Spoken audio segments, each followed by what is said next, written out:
Well, they waved them off on a day that was going to demand, well, action, quite frankly. Took a long time for us to establish the form of the breakaway, and even that, Sean, had several incarnations during the day. Yes, it was an interesting one, the way the break was forming, and we see in the earlier part Rodriguez here on the first climb of the day in difficulty.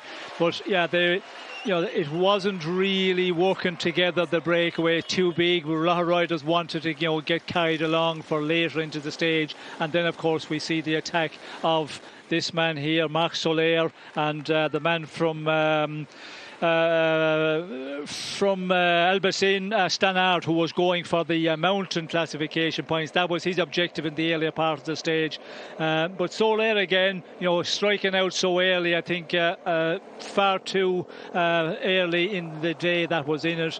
But this break, there was riders coming up, getting out of the break, getting out of the group they were in. It was changing all the time, and in the meantime the advantage, it never got to the huge advantage that they had to go all the way to the finish today. And for a lot of them it's going to be a disappointing day, but for some it worked out and they got the stage victory.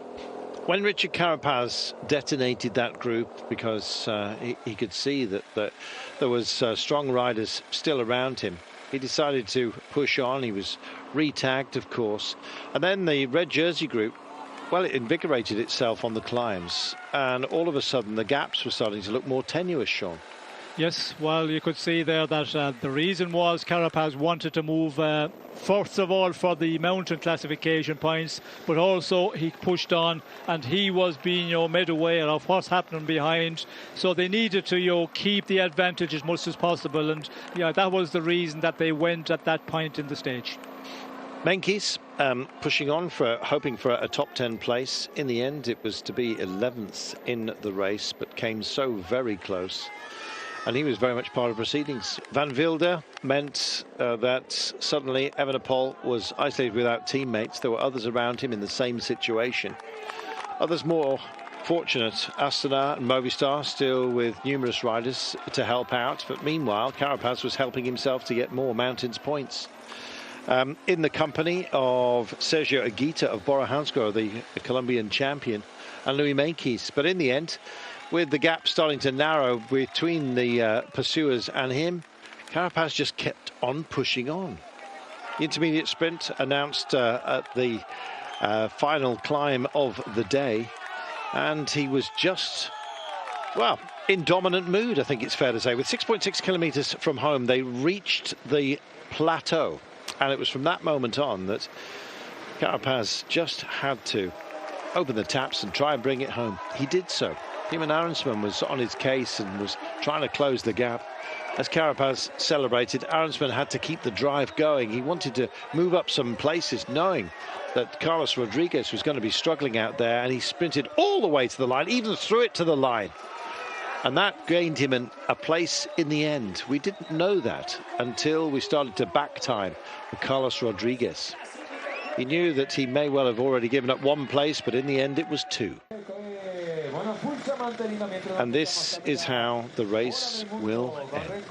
Remco Evenepoel with an advantage of 2 minutes and 5 seconds over Enric Mas, Ayuso 5 minutes and 8, then Lopez, Almeida, Arensman, Rodriguez the Brave, O'Connor, Uran, Hindley, and then Louis Meintjes in 11th.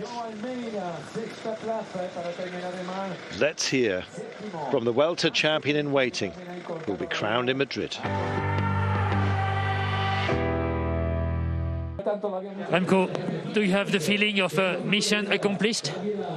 Yes, well, I don't know what's going through my head and my body right now. It's amazing.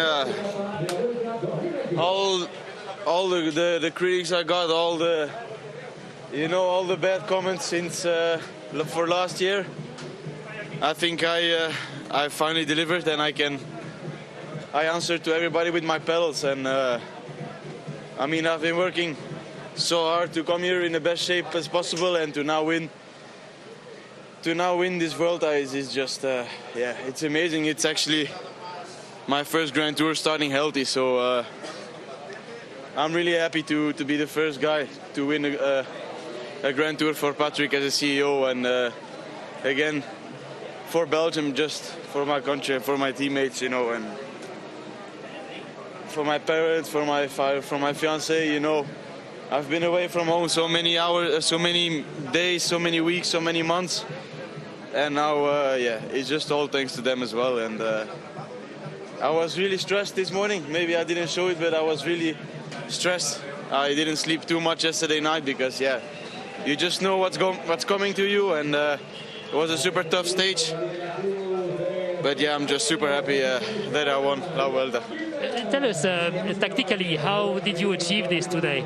How did you react to your adversaries? Just with the legs.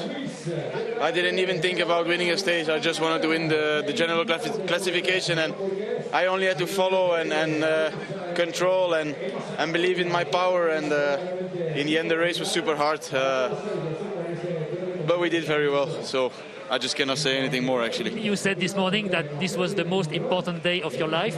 Is this now the most beautiful day of your life? Yes. But there is more to come. Sorry? But there is much more to come. I hope so. Actually, it's an amazing year, you know. Winning a monument, winning San Sebastian again, winning 2 stages and then the GC, and then getting married in the winter. I think it's the best year I can imagine and wish for. Congratulations. Thank you.